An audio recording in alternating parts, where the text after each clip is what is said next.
Here, we're going to share a little bit about some of our outlook on the reason why cybersecurity is a matter of national security and how K-12 and higher ed are working to provide solutions to that workforce development problem. If you were here for the last session, you heard from Mr. Bible at the Department of Homeland Security about the need for this talented workforce.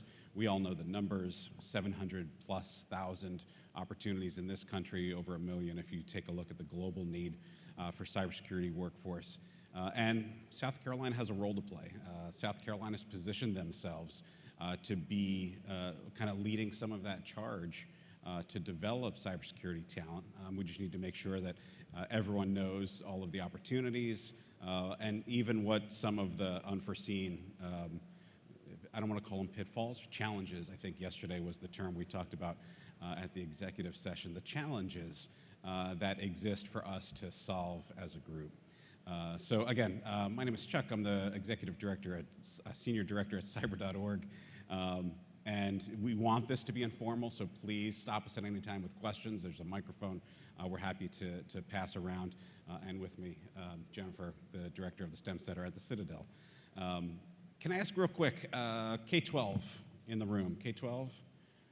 Excellent. Higher ed? Higher ed? None of the above? About third? Excellent. Thanks for being here. So we want to have a conversation. Jennifer and I have met recently. We had conversations talking about things that are happening in South Carolina, things that we're doing in South Carolina. Incidentally, I don't want to grandstand, but I've got 2 sessions later on over in Ballroom C after lunch. I've got some localized stats if you're interested in what cyber.org is doing in South Carolina. But we are funded through Department of Homeland Security, ironically, to follow Mr. Bible, to provide resources across the country at no cost. And I know some of the work that you're doing at the STEM Center supports educators with their bringing cybersecurity to the classroom. So, what are your thoughts on the outlook and the prognosis of things to come and teacher professional development, student preparedness for this kind of content in the classroom? What are you seeing from your Citadel perch on what's happening across the state? Great. So South Carolina has done an awesome job around computer science. We haven't quite gotten to cybersecurity as an emphasis. For computer science, we have a graduation requirement now in South Carolina, if you're not aware. So as of last year, 92% of high schools in the state of South Carolina offer at least one computer science class. Most of those are not cybersecurity. Unfortunately, we only have about 20 high schools across the state that are really offering cybersecurity, and only 8 of those are completer pathway schools. So in 2020, 2021, only 67 students became completers in cybersecurity. So we have a really long way to go in cybersecurity, but we're making baby steps in that direction. We have professional development every summer now. We call it CSPD Week. So cyber.org has been amazing in helping us train middle school teachers around their curriculum in cybersecurity. But we have a number of other offerings for computer science teachers as well, and teachers across the state. Yeah, professional development is an important piece of it, right? We want to make sure that teachers are prepared, and that is something that cyber.org does for our partners across the country, but specifically here in South Carolina. In addition to CSPD Week, we're working with a variety of school districts, including Beaufort. Yep. Right. Beaufort. Good job. Thank you. Sumter, Orangeburg schools, a variety of partners. It goes all the way back to the days when we were working with Winthrop University up in Rock Hill to bring the first set of our CS programming to the area with some robotics platforms. We've been working with ITology right here in Columbia pre-COVID to bring middle school training and some high school opportunities to teachers in the state. Professional development is an important part of it, and it's one of the services that we're able to provide at no cost to schools and districts. So I understand there's challenges in the high school space. I'm a little naive to that. Can you shed some light on for maybe those who aren't aware what the challenges for high school licensure is for teaching these courses? Sure. So the reason a lot of our professional development is focused on the middle school because those are the teachers that we can get certified. We can't get the high school teachers certified with just professional development. They have to have either industry credentials or they have to take the praxis. And the praxis is not easy. Is that for computer science? For computer science, yeah. I was lamenting with a colleague of mine. We go way back to ITology days, and since then, and we were looking through the certification list for South Carolina educators, and computer science is one of the few that's listed in red. We were looking through. I couldn't realize why that was, and we found some fine print that said it's to facilitate the certification opportunities for teachers. And I'm just not sure that it's facilitating things, right? When you've got to go take additional tests, get additional certifications. I understand being certified in a field that you're going to teach, especially if it's cybersecurity, and those two introductory courses, 5370 and 5372, are based on Security Plus, so it makes sense that you would have to be credentialed. But we talked earlier that there's a distinction between computer science and cybersecurity. It's good to know computer science to teach cybersecurity, but it's not necessary to know computer science to teach cybersecurity. And I welcome a challenge to that statement if anyone feels differently. But we're going to do text-based programming. We're going to do command line. We're going to do malicious attacks in a protected and secure environment. But it's so much more than computer science. That hamstringing us to a computer science specialty just seems like it's not doing any favors for education in the state. Absolutely. Yeah. So the 8 high schools that offer completers, let's talk through that a little bit. And we talk about those 2 introductory courses, the 70 and the 72 course. What else is there that they're teaching that makes them a completer? How does the completer program work? Great. So as most of you know, in order to be a completer in the state of South Carolina and the 6 pathways that we currently have, some pathways are 3-course completers. The Computer and Information Assurance System Security, I wrote it down so I wouldn't mess that up, is a 4-course completer. So the required courses are the Cybersecurity Fundamentals, the 5370, and the Advanced Cybersecurity, the 5372, and then 2 additional courses. And there's a whole long list of courses that could be these other 2. That could be the Project Lead the Way Cybersecurity, which is the other cybersecurity course that's offered. It could be networking. It could be computer programming. There's a whole list of courses. But there are only 8 high schools that are offering both of the 2 required courses to finish that pathway. And those are serving all the rural and underprivileged students across the state too, right? No. Okay. We need to make that happen.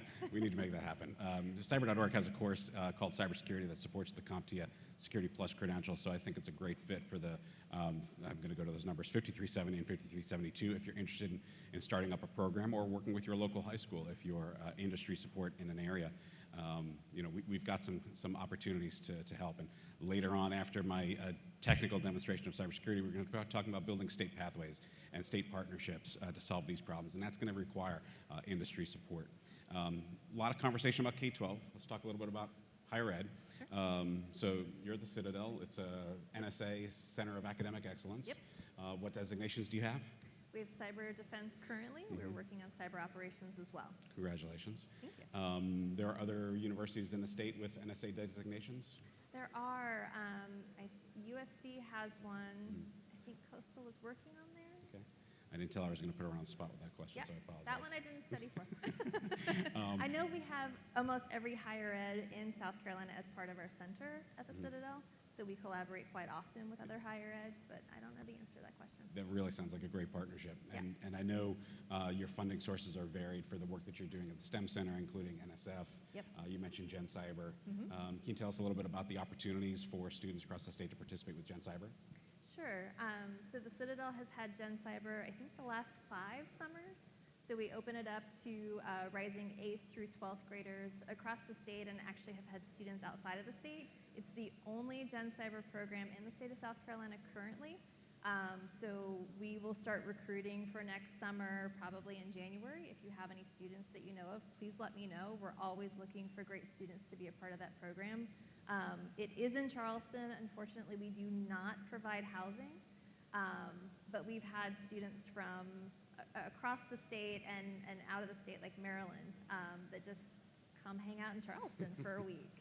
which is a horrible way to spend You your say summer. it's in Charleston like it's a bad thing. I know, right? So if you don't know GenCyber, it's a program sponsored by, jointly between National Science Foundation and the NSA.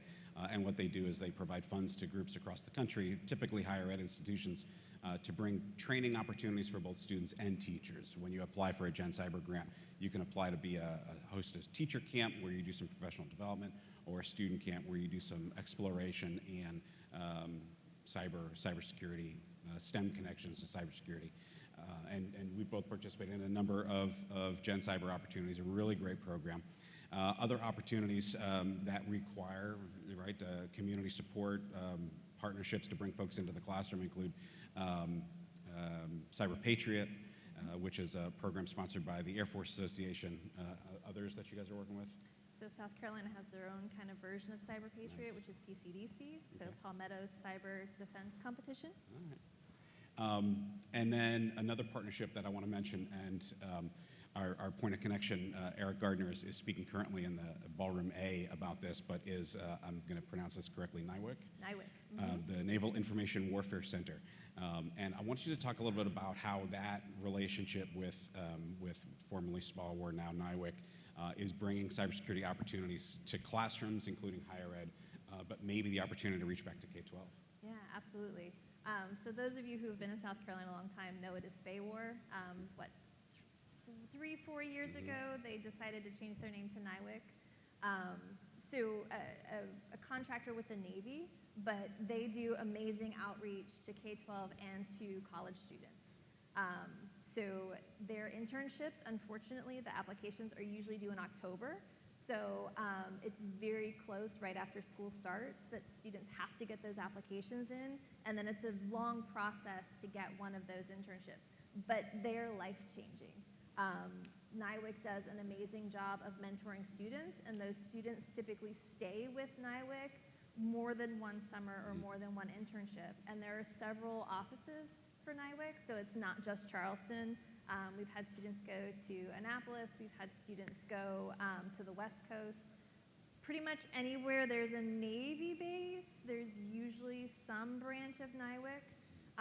So lots of opportunities for students and really, really amazing mentorship. And we have a lot of their professionals that come to the Citadel and teach courses, or they mentor Cyber Patriot or PCDC. They have a strong commitment to community and to helping educators and students. Yeah, it's a great opportunity. Nywick Atlantic, there's Atlantic, Pacific, there's a couple of others that I've forgotten, but Nywick Atlantic, headquartered in Charleston, also Yep. has operations in Hampton Roads and New Orleans. But like you said, there's opportunities to collaborate at many naval stations across the country.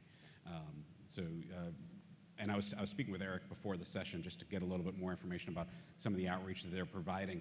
It's interesting in that it's not just this internship and opportunity to consider what my life would look like, right, in cybersecurity, but the back reach that they're doing into the classroom. They're bringing technology opportunities, Yep. cyber range, real world scenarios, right? And how does that work? Is that something that happens with your college students? And he said they also do it with K-12. What do you know about the outreach from the technology perspective?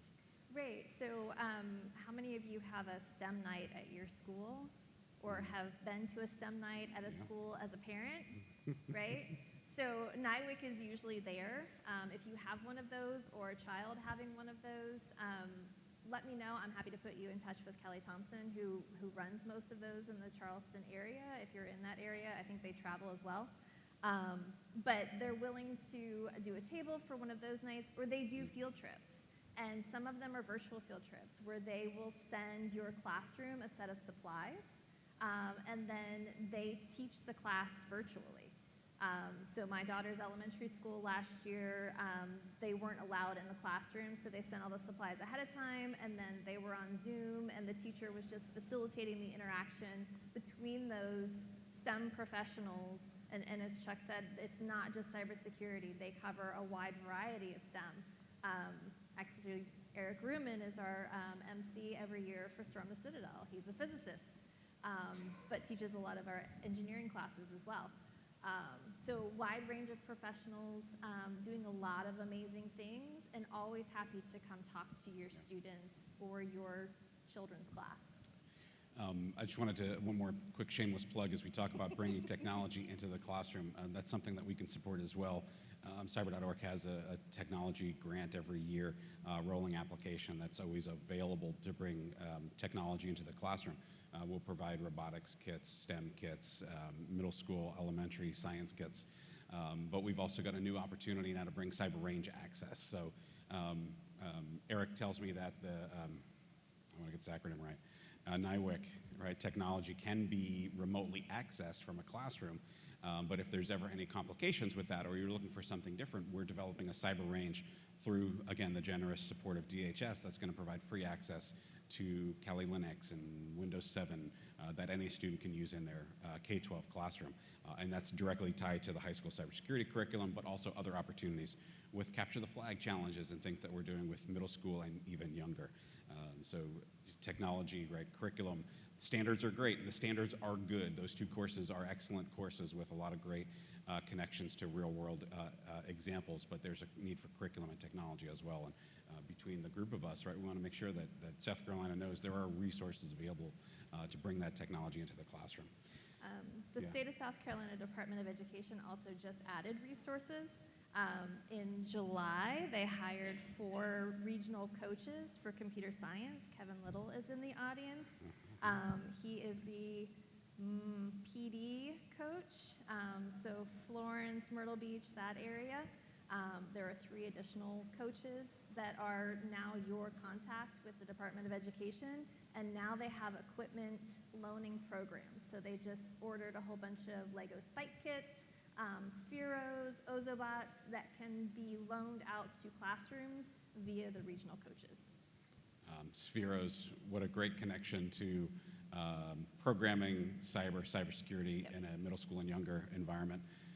Cyber.org wrote a set of K-12 learning standards a year ago. We published them, and without our request, Sphero wrote 20 lessons to bring Sphero bolts into the classroom and have conversations on cybersecurity. So if there are teachers that are familiar with these Sphero devices, now all of a sudden you've got this great connection to have conversations on cybersecurity. A really great win. What a great opportunity to collaborate with teachers that Sphero is doing for us. So wonderful stuff. I want to go back to a topic you mentioned with the Nywick connection, and that was internships and apprenticeships. Yep.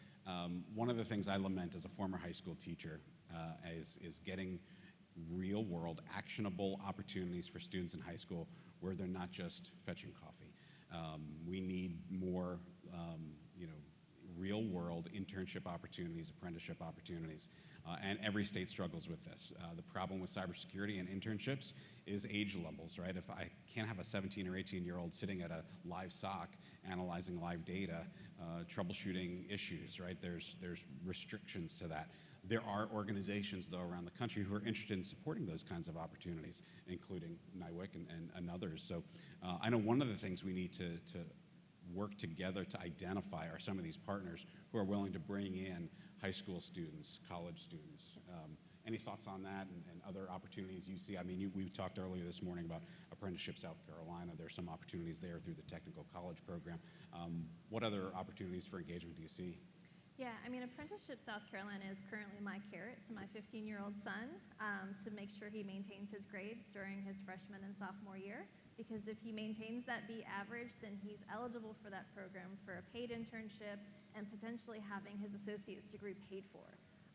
So he wants to be an automotive mechanic. I can't entice him for computer science, although he'd be amazing at it. We'll work on it. We're working on it. Boeing is also working on getting him to be an airplane mechanic, but that's okay. But amazing, amazing opportunity that most parents and teachers are not aware of. So a program that's supported by the state, paid for by the state, students can leave with an associate's degree and not pay for anything, not even books, which is fantastic. But there are also companies around the state that are trying to engage with students in other ways. Rodney, remind me of Rodney's name. There's Rodney. Hi, Rodney. Rodney has been spearheading some of those efforts in our area and doing amazing things with students. We talked about the professional development we do with teachers. Yep. Equally as important, especially when we talk about internships and apprenticeships for high school students, for college students, is how those employers relate to those students, right? And getting a teacher to understand a new subject area and getting them comfortable and confident to teach that content is something that we do, right? We can do it in no problem, no sweat, but we've got these new opportunities. As we open these new opportunities for high school students and college students to earn apprenticeships, we've got to work with those employers also, right? To get them to kind of speak the lingo and understand what it is that they're in for when they work with mentorships. And is that something that you're willing to do at the Citadel? Absolutely. Something we're willing to do at cyber.org too. So as we evolve this network of apprenticeship opportunities, we want to make sure the employers are aware of what it is they're getting involved in. Last thing I want to mention before we, again, we're open for questions at any point, but is some of the HBCU outreach that we're doing across the country. So again, through the DHS funding, we have this opportunity we refer to as Project Reach, where we partner with HBCUs and the regional high schools that are in those areas. For example, down in Orangeburg, we're working with Orangeburg, Calhoun Tech, and Claflin University, and we're identifying schools in that region who are sending students to those HBCUs, providing training and awareness for the teachers, but also making that network connection so that students can be visited by some of those HBCU students, and they can see folks that look like them doing cybersecurity successfully at the college level. We're working with Denmark Tech, and we're working with Morris College in Sumter to bring these opportunities for cybersecurity awareness to students across the state. And I know there are more that we need to work with, and we want to get there. But just some of the really great opportunities.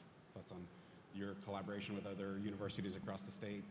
Yeah, I mean, the number of scholarships for those students is tremendous. The Citadel has DoD STEM scholarships, CyberCore scholarships. We didn't even talk about SFS. We did not. But just an amazing number of opportunities for students. Questions for us? We can go on. Yep. Yeah, I imagine there are questions for Chuck and Jennifer. They are a tremendous wealth of information, of programs, pathways, possibilities for your students. Any questions from the audience? We got one in the back. I'm coming your way. While I'm walking to the back of the room, let me mention that we do have 2 breakout sessions with Chuck and Jennifer, or I'll be at the... she'll be in one this afternoon, so please make sure you make your way to those as well. Those are great for educators. Yeah, I'm going to demonstrate a live cyber range at the first session this afternoon. About 2 o'clock. All right. Hey, so I had a question in regards to the National Security Administration Agency. So I've been researching the colleges in South Carolina, but they've lacked like the NSA backing. For example, with Winthrop University offers a bachelor's, but they lack certain core courses in viewing the course curriculum. USC offers the intelligence security, which is different from cybersecurity. So I just kind of wanted to know, like, what colleges and universities in South Carolina offer a bachelor's degree in cybersecurity that is backed by the National Security Administration Agency, if there's any. Right, and that goes back to the question about being designated as an NSA Center of Academic Excellence, which I didn't look those up. Yeah. So those designations are not only around degrees offered, but also outreach and collaboration with other institutions. So Chuck may get mad at me, but when we do our GenCyber camps during the summer, on Fridays we usually end them with a panel of professionals. So that panel tries to, my goal is that panel looks like the students in the room. So we have a wide range of experiences, job titles, all of that. The one thing that they've agreed on as far as degree programs is that they would do a bachelor's in computer science if they're going that type of cybersecurity versus focusing in a bachelor's on cybersecurity. So the Citadel's path has been a computer science degree with additional minors in AI, cybersecurity, that sort of thing. That's not necessarily a popular view. So I would say there's a lot of research in that area, and it really depends on what you want to do later in life, what your career goals are as to which degree programs you would look at. And I'll say the NSA Center of Academic Excellence, it's abbreviated CAE. Their website's fairly easy to navigate. Again, we don't know the CAE designated universities in the state, so if you'd like to check that list, we could certainly answer more directed questions about them. Yeah. And I would also look at the research of the professors in that department. So ideally, you're doing research in that bachelor's degree program. So you want to work with professors that are doing something of interest to you. So if you want to do IoT, you're looking for a professor that has research on IoT that you can potentially be involved in. Okay, we have another question back here. So I have a question on more than just cybersecurity in general. So in looking at how you shape the educational program through K through 12, and then that first, bachelor's degree, and then maybe that master's degree. So as you sit here and look, the unfortunate reality of job openings that say entry level with I need 10 years experience plus a certification that requires at least 5 years experience, that's obviously not an entry level job. But I'm seeing graduates out there that, yay, I have a cybersecurity degree, but they don't have networking fundamentals or system fundamentals. So then they can't troubleshoot, but they have a degree that says cybersecurity, and they got a CompTIA Security Plus certification. So now I'm workforce ready. And that's not true, because they don't know how to troubleshoot, and they might know how to use a tool, and they passed a test by possibly studying a brain dump. Where is the hands-on application of getting on system fundamentals, going to networking fundamentals, and how security ties into those fundamentals? Because I think that is where our threat landscape has evolved, where the actors are getting through those automated tools, they get into a system, and you have people in the workforce that don't know what to do if the automated tool doesn't work. They have no troubleshooting capabilities. How can we address that by starting a program, apparently with the 8th graders, and moving forward into high school, so you have a 3-step program through the bachelor's system where you start with, this is how a computer works, and then you get into the advanced part of security after they've had the fundamentals of how things actually work. You mind? No, I was going to let you. I think we've got some great opportunities that we can action on here in South Carolina. For example, I mentioned a cyber range, right? Security Plus is one piece of that puzzle. We're here to talk about, the cybersecurity aspect of opportunities across the state. But you're right, Net Plus and A Plus and IT Fundamentals, these are all other CompTIA credentials that are considered entry level. We chose CompTIA as our our guide for curriculum development because of that government, that DoD requirement for Security Plus and Net Plus. We've got Net Plus curriculum coming out this year that'll be available, again, at no cost to teachers across the country. We've also got A Plus and IT Fundamentals content. So we want to make sure that students don't just have the credential, but have the practice, and we're doing that with cyber range opportunities. The naval warfare system is able to bring in air-gapped networks and demonstrate to students, right, troubleshooting the physical devices. The benefit of a range is that it's portable and sandboxed and safe environment to practice in, but it's not hardware, right? It's all cloud-based, so I can't see the devices, I can't touch the devices, but I can exploit devices, and I can launch malware, and I can detonate, right, opportunities without causing harm to physical systems. But that only goes so far, and we're going to need some physical opportunities to be able to round out the rest of that education. But you mentioned the degree, and even the government's beginning to realize that credentials and experience speak more than degrees. So that's why we want to make sure that this K-12 population is aware at an early age, but technically prepared at a young age, at an older age, so that they can graduate and have options to go into the workforce, hopefully be sound, supportive members of that community, or go on for additional studies where they can interact with some of the systems at like the Citadel and the naval system. So it's getting that hands-on opportunity in a high school classroom, because we can't wait for them 10 years to earn, to earn that spot and then come back and fill our position. So hear you, and cyber.org is working to solve some of those problems with some of the curriculum that we have and the technology that we're bringing into the classroom. But there are other partners across the state who are also bringing those hardware resources into the classroom. I hope that helps. I know it's not a perfect answer. Well, And it's something we're working on as a state. right, and it's a systematic issue. So ideally, our focus is really elementary. We're trying to get those skills in elementary school so that by the time they get to middle school, they're better prepared for those classes in cybersecurity and artificial intelligence. And then by the time they get to high school, they're actually doing a lot more of those, what we now consider bachelor level courses, so that we don't have that problem later, because it was filled in down here and not the requirement up here. So that's why South Carolina has K-8 computer science standards that most people don't know about. Because most students form their career identity by 5th grade.